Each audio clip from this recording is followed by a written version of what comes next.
ನಮಸ್ಕಾರ ಸ್ನೇಹಿತರೆ, ಇವತ್ತಿನ ವಿಡಿಯೋಲಿ ನಾವು the fall of the house of Usher series ನ 5ನೇ ಮತ್ತೆ 6ನೇ ಎಪಿಸೋಡ್ ನ ಸ್ಟೋರಿಯನ್ನ ನೋಡೋಣ. ಇದಕ್ಕಿಂತ ಮುಂಚೆ ಮೊದಲನೇ 4 ಎಪಿಸೋಡ್ ನ ನೀವಿನ್ನು ನೋಡಿಲ್ಲ ಅಂದ್ರೆ ಡಿಸ್ಕ್ರಿಪ್ಷನ್ ಅಲ್ಲಿ ಲಿಂಕ್ ಇದೆ. ಮೊದಲು ಆ ವಿಡಿಯೋಸ್ ನ ನೋಡಿ ಆದ್ಮೇಲೆ ಈ ವಿಡಿಯೋನ ನೋಡಿ. ಹಿಂದಿನ ಎಪಿಸೋಡ್ ಅಲ್ಲಿ ನಾವು ನೋಡಿದ್ವಿ ರಾಡ್ರಿಕ್ ಗೆ ಕ್ಯಾಡಸಿಲ್ ಅನ್ನೋ ಕಾಯಿಲೆ ಇರೋದು ಗೊತ್ತಾಗಿದೆ. ಮತ್ತೆ ಆರ್ಥರ್, ಪ್ರಾಸ್ಪೆರೋ ಮತ್ತೆ ಕೆಮಿಲ್ ನ ಸಾವಿನ ಬಗ್ಗೆ ಇನ್ವೆಸ್ಟಿಗೇಷನ್ ಮಾಡೋಕೆ ಶುರು ಮಾಡಿದಾಗ ಎಲ್ಲಾ ಕಡೆ ಒಬ್ಳು ಮಹಿಳೆ ಕಾಮನ್ ಆಗಿರೋದು ಗೊತ್ತಾಗುತ್ತೆ. ಅವಳು ಬೇರೆ ಯಾರು ಅಲ್ಲ, ವರ್ನಾ. 4ನೇ ಎಪಿಸೋಡ್ ನ ಕೊನೆಯಲ್ಲಿ ವರ್ನಾ ನೆಪೋಲಿಯನ್ ಕೂಡ ಸಾಯೋ ಹಾಗೆ ಮಾಡ್ತಾಳೆ. ಅದೇ 1979ರಲ್ಲಿ ಆಗಸ್ಟ್ ಫಾರ್ಚುನಾಟೋ ಫಾರ್ಮಸ್ಯೂಟಿಕಲ್ಸ್ ಅಲ್ಲಿ ಆಗ್ತಿರೋ ಇಲ್ಲಿಗಲ್ ಆಕ್ಟಿವಿಟೀಸ್ ನ ಬಗ್ಗೆ ಇನ್ವೆಸ್ಟಿಗೇಷನ್ ಮಾಡ್ತಿದ್ದಾನೆ. ರಾಡ್ರಿಕ್ ನ ನಕಲಿ ಸಿಗ್ನೇಚರ್ ಡಾಕ್ಯುಮೆಂಟ್ಸ್ ಮೇಲೆ ಇರೋದು ಕೂಡ ಗೊತ್ತಾಗಿದೆ.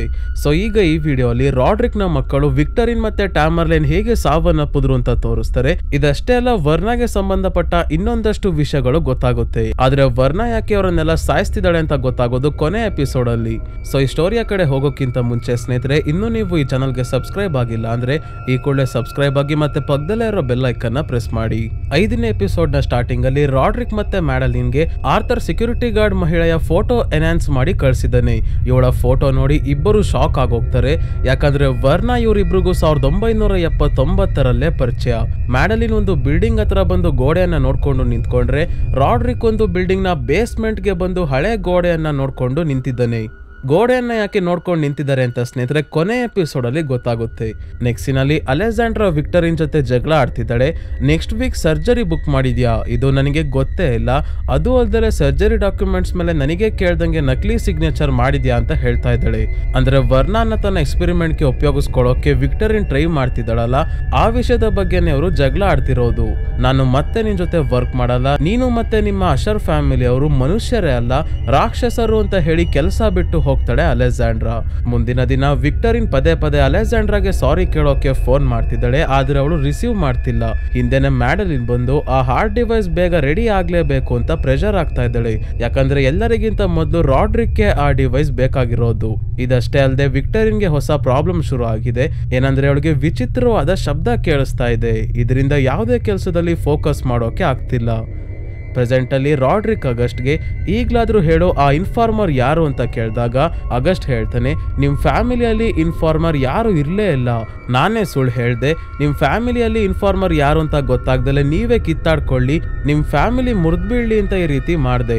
ಆದ್ರೆ ಈ ಕಾರಣದಿಂದ ನಿನ್ನ ಮಕ್ಕಳು ಸಾಯ್ತಾರೆ ಅಂತ ಖಂಡಿತ ಅನ್ಕೊಂಡಿರ್ಲಿಲ್ಲ ಅಂದಾಗ, ಇಲ್ಲ ಹಾಗೆಲ್ಲ ಅನ್ಕೋಬೇಡ, ಈ ಇನ್ಫಾರ್ಮರ್ ಬಗ್ಗೆ ಹೇಳ್ದಲೇ ಇದ್ರು ಕೂಡ ಅವರು ಸಾಯ್ತಿದ್ರು, ನಿನ್ ಕಡೆಯಿಂದ ಏನು ಆಗಿಲ್ಲ ಬಿಡು ಅಂತ ರಾಡ್ರಿಕ್ ಹೇಳ್ಬೇಕಾದ್ರೆ ಆಗಸ್ಟ್ ನ ಜಾಗದಲ್ಲಿ ಇವನಿಗೆ ವಿಕ್ಟರಿನ್ ನ ಆತ್ಮ ಕಾಣಿಸ್ಕೊಡುತ್ತೆ. ಇವಳ ಹೊಟ್ಟೆಯಿಂದ ತುಂಬಾನೇ ರಕ್ತ ಬರ್ತಾ ಇದೆ. ಅಂದ್ರೆ ವಿಕ್ಟರಿನ್ ಕೂಡ ವರ್ನ ತುಂಬಾನೇ ಭಯಾನಕವಾಗಿ ಸಾಯಿಸಿದಾಳೆ ಅಂತ. ಹೇಗ್ ಸಾಯಿಸಿದ್ಲು ಅಂತ ಏನು ಸ್ವಲ್ಪ ಹೊತ್ತಲ್ಲೇ ಗೊತ್ತಾಗುತ್ತೆ. ಸೊ ಈಗ ಸ್ಟೋರಿ 1979ಕ್ಕೆ ಬರುತ್ತೆ. ರಾಡ್ರಿಕ್ ತರ ಈಗ ಮ್ಯಾಡಲಿನ್ ಕೂಡ ರೂಫಸ್ ಹತ್ರ ಬಂದು ಕಂಪ್ಯೂಟರ್ ನ ಬಿಸ್ನೆಸ್ ಅಲ್ಲಿ ಯೂಸ್ ಮಾಡೋದ್ರ ಬಗ್ಗೆ ಹೇಳ್ತಾ ಇದ್ದಾಳೆ. ನಿಮ್ಮ ಡಾಟಾ ಎಲ್ಲ ಕಂಪ್ಯೂಟರೈಸ್ ಮಾಡಿದ್ರೆ ಹಾರ್ಡ್ ಕಾಪಿ ಮೇಂಟೈನ್ ಮಾಡೋ ಅವಶ್ಯಕತೆನೇ ಇರಲ್ಲ ಅಂತ. ಯಾಕಂದ್ರೆ ಈ ಕೆಲಸ ಮಾಡಬೇಕು ಅಂದ್ರೆ ಇವನ ಕಂಪನಿಯ ಡಾಕ್ಯುಮೆಂಟ್ಸ್ ಎಲ್ಲ ನೋಡ್ಬೇಕು. ಏನಾದ್ರೂ ಇಲ್ಲಿಗಲ್ ಆಗಿರೋ ಡಾಕ್ಯುಮೆಂಟ್ ಸಿಕ್ಕಿದ್ರೆ ಅದನ್ನ ಆಗಸ್ಟ್ಗೆ ಕೊಡ್ಬೋದು ಅಂತ. ಆದ್ರೆ ರೂಫಸ್ ಇವಳ ಬಗ್ಗೆ ಮತ್ತೆ ಇವಳ ತಾಯಿಯ ಬಗ್ಗೆ ಎಲ್ಲ ಕೆಟ್ಟದಾಗಿ ಮಾತಾಡಿ, ಈ ಕೆಲಸ ಎಲ್ಲ ಮಾಡೋದ್ ಬಿಟ್ಟು ನನ್ ಜೊತೆನೆ ಇರ್ಬೋದಲ್ಲ, ನಿಮ್ಮಪ್ಪ ವಿಲಿಯಂ ನಿಮ್ಮ ಅಮ್ಮನ್ನ ಹಿಡ್ಕೊಂಡಿದ್ನಲ್ಲ, ಆ ತರ ನನ್ ಜೊತೆ ಇರುವಂತೆಲ್ಲ ಮಾತಾಡಿ ಕಳಿಸ್ತಾನೆ. ಪ್ರೆಸೆಂಟ್ ಅಲ್ಲಿ ಆರ್ಥರ್ ಸಾವನ್ನಪ್ಪಿರೋ ನೆಪೋಲಿಯನ್ ನ ಫೋನ್ ಚೆಕ್ ಮಾಡಿದಾಗ ಅದರಲ್ಲಿ ವರ್ನಾ ಬೆಕ್ಕನ್ನ ಹಿಡ್ಕೊಂಡು ನಿಂತಿರೋ ಫೋಟೋ ಸಿಗುತ್ತೆ.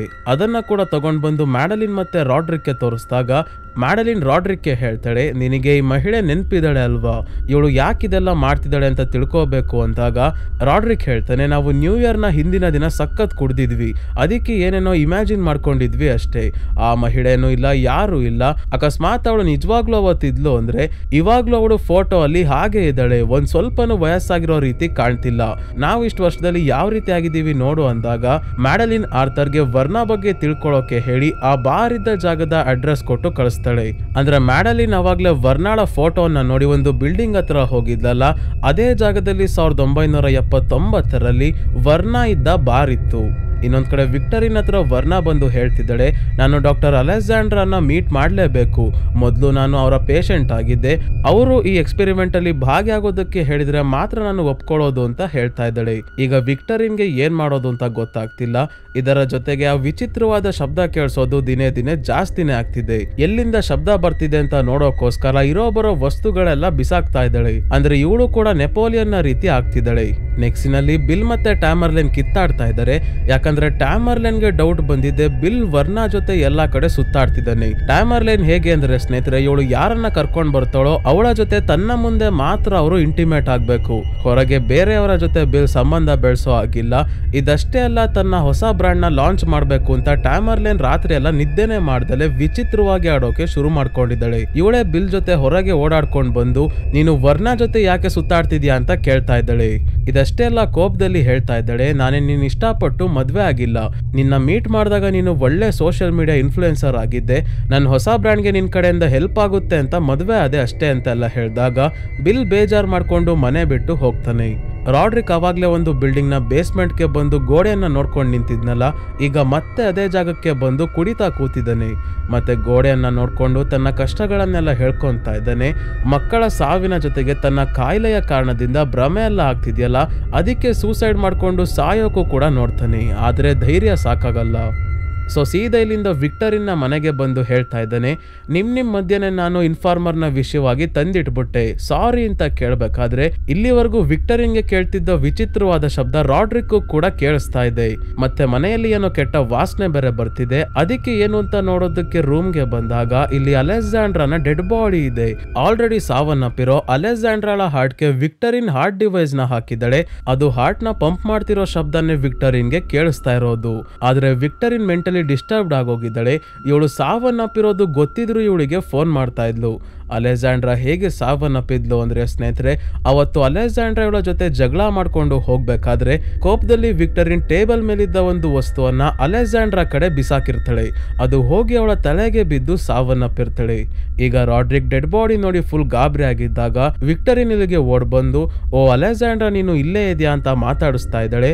ರಾಡ್ರಿಕ್ ಅವಳು ಸಾವನ್ನಪ್ಪಿದ್ದಾಳೆ ಅಂತ ಇವಳಿಗೆ ಅರ್ಥ ಮಾಡಿಸಿದಾಗ ಚಾಕು ತಗೊಂಡು ತನ್ನ ಹೊಟ್ಟೆಗೆ ಚುಚ್ಕೊಂಡು ರಾಡ್ರಿಕ್ ಮುಂದೆನೆ ಸಾವನ್ನಪ್ತಾಳೆ. ನೆಕ್ಸ್ಟ್ ಎಪಿಸೋಡ್ ಅಲ್ಲಿ ವಿಕ್ಟರಿನ್ ಸಾವನ್ನಪ್ಪಿರೋ ವಿಷಯ ಕೇಳಿ ಎಲ್ಲರೂ ಶಾಕ್ ಆಗಿದ್ರೆ ಟ್ಯಾಮರ್ಲೆನ್ ಏನ್ ಜಾಸ್ತಿ ತಲೆ ಕೆಡ್ಸ್ಕೊಂಡಿಲ್ಲ. ತನ್ನ ಹೊಸ ಬ್ರ್ಯಾಂಡ್ ನ ಲಾಂಚ್ ಮಾಡೋ ತಯಾರಿಯಲ್ಲಿದ್ದಾಳೆ. ಆದ್ರೆ ಅವಳು ಬ್ರ್ಯಾಂಡ್ ಬಗ್ಗೆ ತಲೆ ಕೆಡ್ಸ್ಕೊಂಡು ನಿದ್ದೆ ಮಾಡ್ದಲೆ ಏನೇನೋ ಕಾಣ್ತಾ ಇದೆ. ಯಾರೋ ಮನೆಯಲ್ಲಿ ಓಡಾಡೋ ರೀತಿ ಕಾಣಿಸೋದು.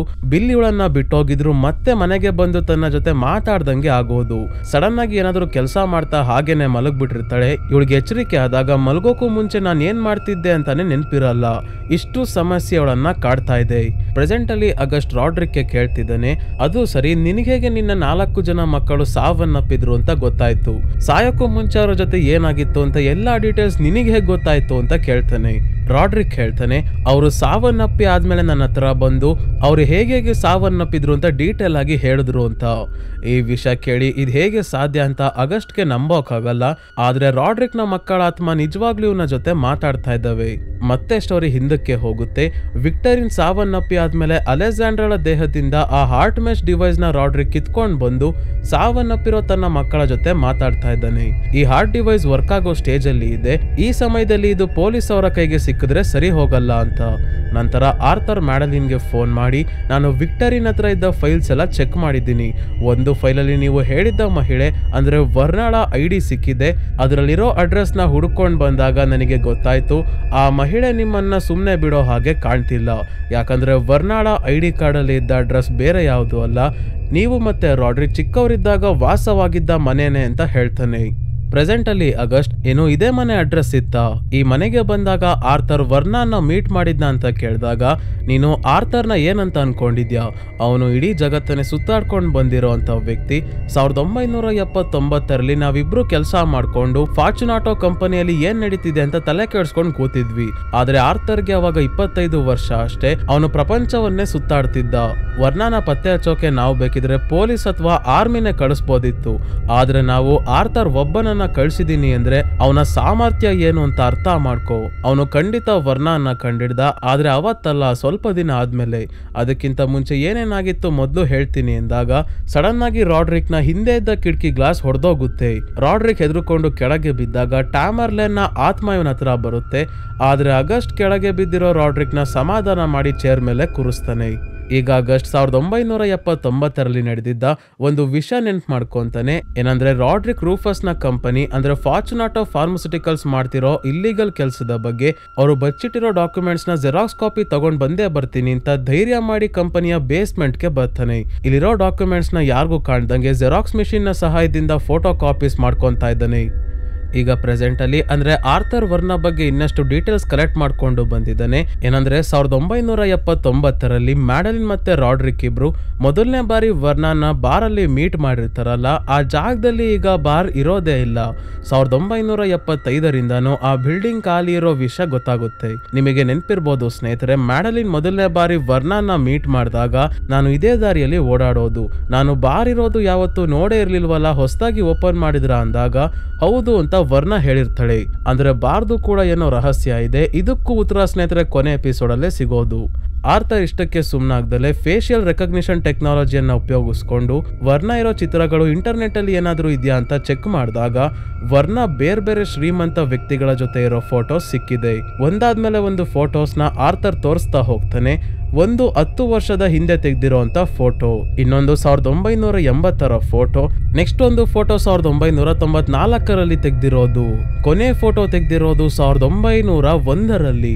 ಆಶ್ಚರ್ಯ ಏನಂದ್ರೆ ಈ ಎಲ್ಲಾ ಫೋಟೋ ಅಲ್ಲೂ ವರ್ನಾಳ ವಯಸ್ಸು ಒಂದೇ ರೀತಿ ಇದೆ. ಅಂದ್ರೆ ಇವಳಿಗೇನ್ ಸಾವೇ ಇಲ್ವಾ ಅಥವಾ ಮನುಷ್ಯಳೇ ಅಲ್ವಾ ಅಂತ. 1901ರ ಫೋಟೋ ಅಲ್ಲಿ ಹೇಗಿದ್ಲೋ ಈಗ್ಲೂ ಕೂಡ ಇವಳು ಅದೇ ರೀತಿ ಇದ್ದಾಳೆ. ರಾಡ್ರಿಕ್ ಇದನ್ನ ನಂಬ್ತಾನೆ ಇಲ್ಲ, ಇದೆಲ್ಲ ಫೋಟೋಶಾಪ್ ಇರಬೇಕು ಅಂತ ಹೇಳ್ತಾನೆ. ಆದ್ರೆ ಇದು ಫೋಟೋಶಾಪ್ ಅಲ್ಲ, ನಾನು ಎಲ್ಲಾ ಚೆಕ್ ಮಾಡಿಸಿದೀನಿ ಅಂತ ಹೇಳ್ತಾನೆ ಆರ್ಥರ್.